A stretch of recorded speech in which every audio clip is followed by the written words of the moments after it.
Hello YouTube, this is Asatsu 5 and I got an unboxing video for you that is probably not as interesting to y'all as it is to me, but because it's interesting to me, I'm going to show it. And this is going to be one of 3 unboxings. Not everything has came in, but they're related for the most part. There's going to be a theme, and I'm really digging the theme. It's cool. But anyways, there might be something in here that you might find interesting that's not part of that theme. But I thought I would unbox this Amazon box on camera. And I thought, what better knife to unbox than today's EDC, my at home or out on the town EDC. When I'm at work, I carry knives that I use that I'm kind of expecting to get dirty and stuff like that, because I work in a very dusty, dirty environment, you know, outside. You know, sometimes I'm having to cut stuff that's caked in mud, or might be, you know, just not pleasant to use certain knives on. But this is my Daggert Chinquilda. Now, I think this looks like a couple of things other than a Chinquilda. I think it reminds me of an Arkansas toothpick and a Mogler blade. There you go. But very pokey, and it actually cuts pretty well as well. Just gonna square that, and like I said, you want to look at that and think it's a good cutter. At least I want it. But it's a decent cutter. And it's lino lock. Love this knife. Not 100% sure how to trust it as a tactical knife, but that's what Battle Blades is for. And I'm probably not going to push it like Nosfer, but you know, yeah, I have to talk about Nosfer on this channel in the future. Now, first off, I'm going to share the thing that you might find more interesting than the main thing in here. Obenaufs. This is leather protected. Don't know if you can read that. And I'm running low. I was running low, and this is a leather restorer, conditioner, sealer, protector, whatever you want to call it. It's heavy duty leather protector. And I've used this a lot on my Iron Rangers. I also use it on my Lucchese's. Pretty much my expensive boots, I use this on it. And I think it's beeswax based. Let's see if it has like a ingredients list. It says that it's beeswax based on Amazon. But it's supposed to reinforce the fibers against scuffing. Oh, it has a QR code that's covered up. Might have to check that out. Anyways, story behind Obenaufs. I was introduced to this from Regular Store, and then I kind of got irritated with them, and I stopped watching them. But love this stuff. I'm glad that I watched this channel long enough to be introduced to this, and love it.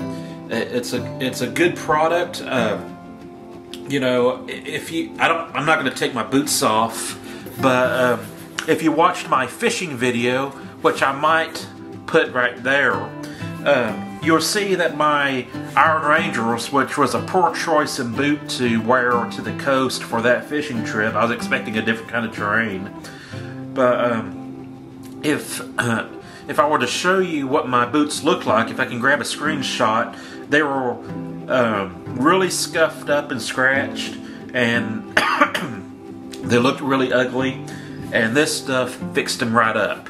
So I'm really glad and happy about that. Now, the main thing that's in this box, and you can tell that it's a book. In fact, you might be able to recognize... it's not showing up that well, but you might be able to recognize that type of gilded edges. Of course, I can't read it, but what this is, Mogler blade, is a copy of the Silmarillion, illustrations by J.R.R. Tolkien. I know I messed up that introduction. But yeah, the Silmarillion, if you don't know, and if my battery holds out on me, is basically the whole history, or close to the whole history, of the beginning of the world of Arda, or what you probably refer to as Middle-earth, but the beginning of the creation of the universe, all the way to the Akalabath and the Rings of Power, or War of the Rings, whatever you want to call it. But basically, a lot of people compare this to like if you're going to dumb it down, the Bible of Middle-earth. Now, this is more of a history book, but has a lot of cool stuff in it. And basically, this is J.R.R. Tolkien's life work. This is what he's been working on pretty much his whole life, starting in the trenches of World War I.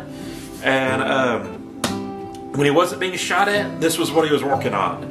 And then he wrote The Hobbit. The Hobbit was a big hit. No one wanted to publish this. And then people wanted a sequel to The Hobbit. And he wrote Lord of the Rings. And then he called his publisher up and he was like, hey, I know you wanted a sequel to The Hobbit, but I ended up writing a sequel to The Silmarillion.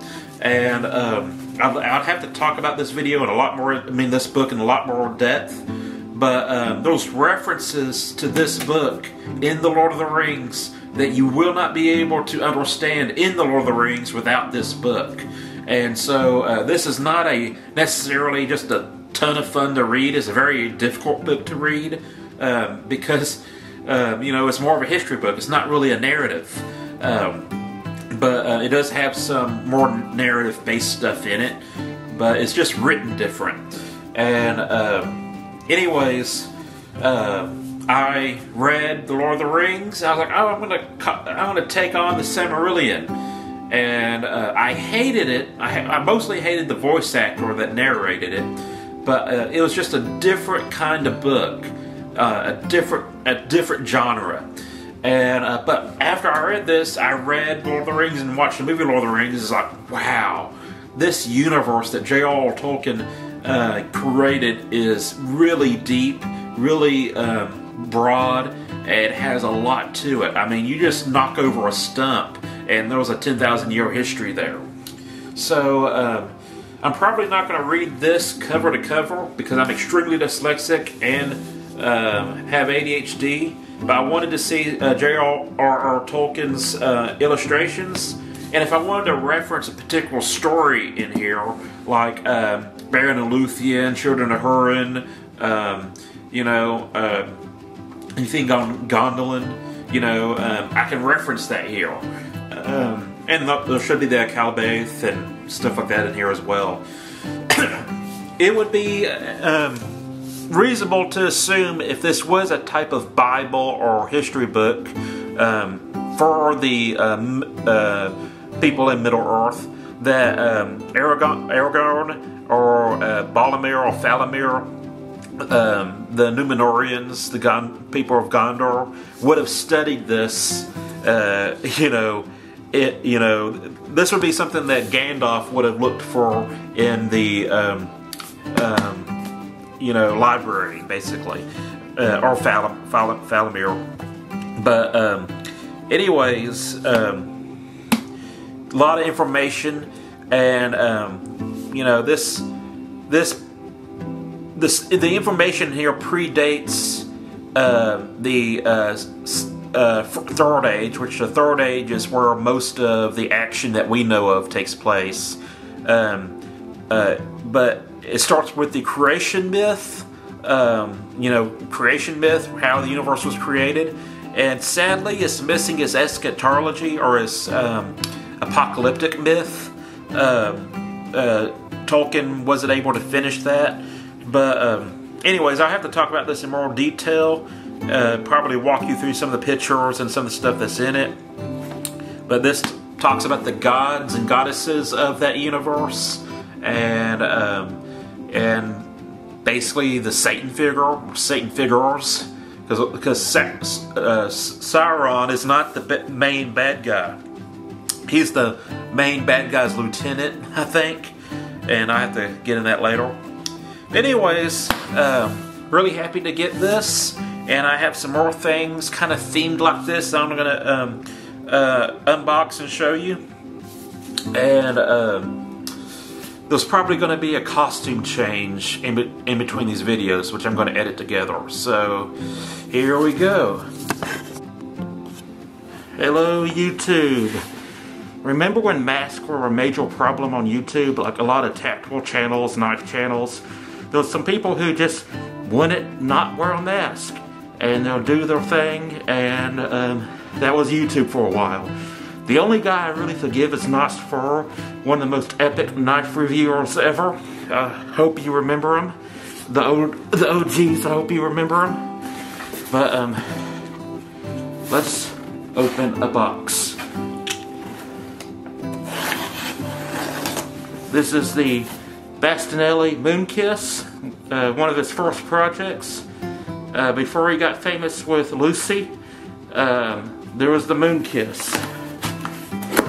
And believe it or not, I actually legitimately wear these for legitimate purposes at work when it's really cold. Now,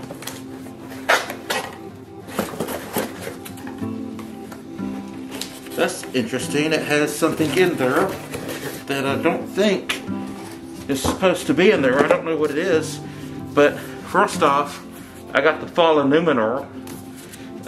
This is a Tolkien book about the Second Age. This is a Tolkien book. I also got it on audio. Gonna listen to this hopefully on my way to Denton in December. Let's see. This is a hive tool. And this, I'm sure, is a hive tool. I don't know why they felt the need to stick it in the box or in the book. But yeah, awesome new book. That's it. Until next time, I'm out. Hello YouTube. This is the last of the unboxing that I have for this series, which is going to be on one video. And this is going to be a theme, as you can tell. Got the Silmarillion, Fall of Numenor. What is this? Well, this is from King's Wild Project. They had a GoFundMe. No, it was a Kickstarter. It was a Kickstarter of a deck of cards that are pretty nice and expensive. And you've seen my what you call it, Beowulf. You see my Robin Hood. Well, this is going to be something a little bit different. And I was expecting a bigger box because I should have 3 decks, but maybe 3 decks can fit in there. But I thought, what more appropriate blade than this Daggert Chinquilda, which I think it reminds me of the Mogul blade from the Witch King that the Witch King used to stab Frodo. That was turning him into a ringwraith hobbit. But anyways, I have no clue if y'all are interested in this. In fact, I'm willing to think that y'all don't. But I'm excited. Let's see what this paper is. Okay, maybe I can read it through the camera. Thank you so much for backing our Lord of the Rings Kickstarter. We are excited to get your hands on these beautiful playing cards. You may notice the packaging is missing the Gilded for the Legacy Gilded deck due to supply chain issues of all of our Fellowship Legacy Guild decks are running late. However, we did not want you to have to wait for your decks, so we decided to separate your order and go ahead. Okay, well, I was right. This is missing 1 or 2 of the decks. I think it's missing just 1 deck, the Gilded deck, and then there was a Kickstarter exclusive deck. And basically, it's going to be the tuck, and you know, basically the faces, the curves, and the well, the cards in general, the faces of the cards, I don't know the technical term, are all going to be the same, but the boxes and the backs are going to be different. Lord of the Rings. I think that's the standard deck. I had the Samwise Gamgee. Oh, they're going to do a second playing card project, and I'm probably going to be all over that because they're doing the Two Towers, and I would love to have the whole series, although I probably won't do the big backing, you know. I'll probably just do the minimal thing. I did the Samwise Gamgee backing, and look at that, that's the pretty one that I like. Although it's a shame they didn't make this one look like a book like they made this one. They really should have made the book red to reference Bilbo Baggins and Frodo's book, the Red Book of Westmarch, I think is what it's called. Anyways, this is the standard deck, and this is the, I think the luxury exclusive one. Oh, this one is numbered 372 out of 5,500. So I don't know. I think that's on the box.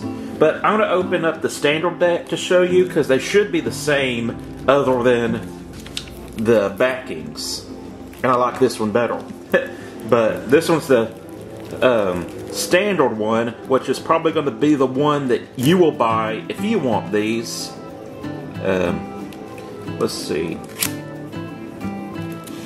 So if you buy the deck that's not the Kickstarter exclusive and gilded or whatever, which they should sell the gilded one, but this is, I think, the exclusive Kickstarter one.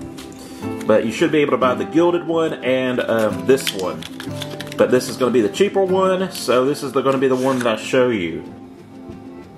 Oh, it tells you what are the names of the characters on what court cards, which is cool, because some of people might not recognize, let's see, Goldberry, Legolas, Frodo, Galadriel, Gandalf. Okay, so yeah, it tells you who they are. So Fellowship is going to have some other ones. But this looks like a Joker card.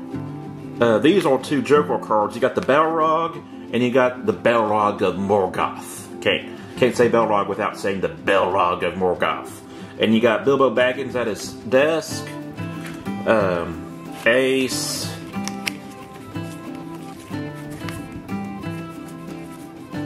Okay, that's Galadriel.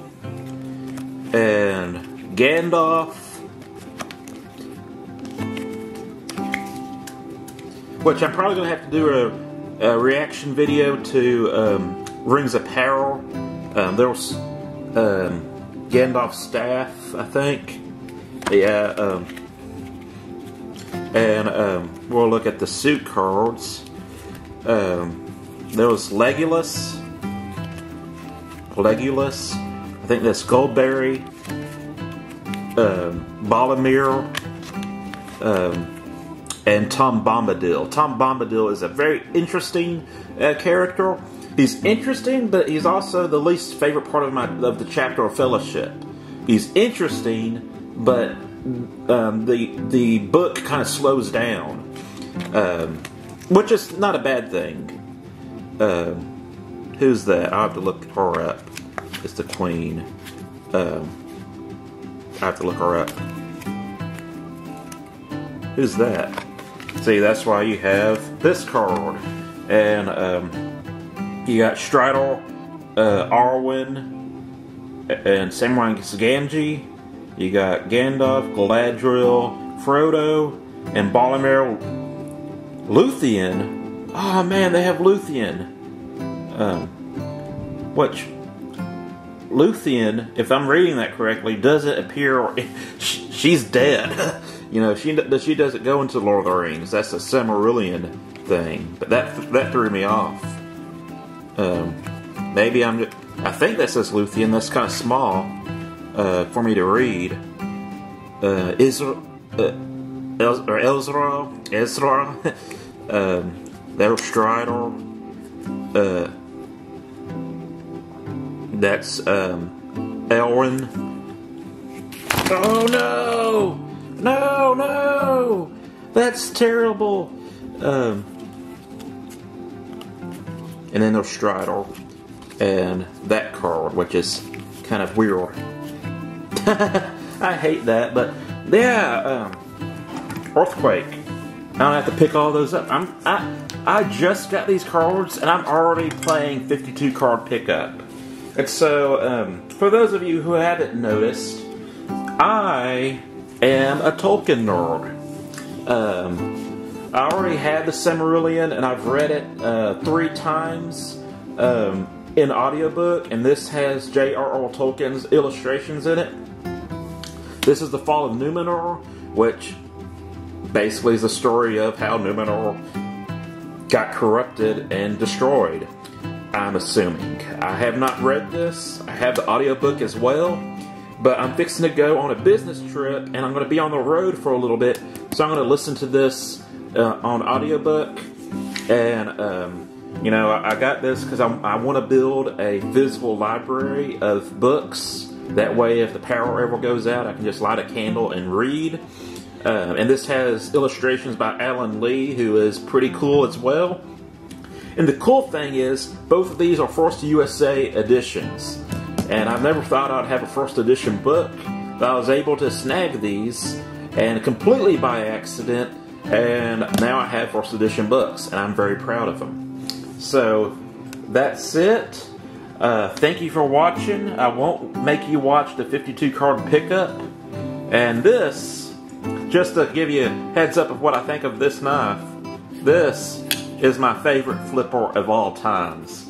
And I don't want to review it until I do some battle blades with it, but it's a cool knife. So that's it. I'm Asatsu5, and I'm out.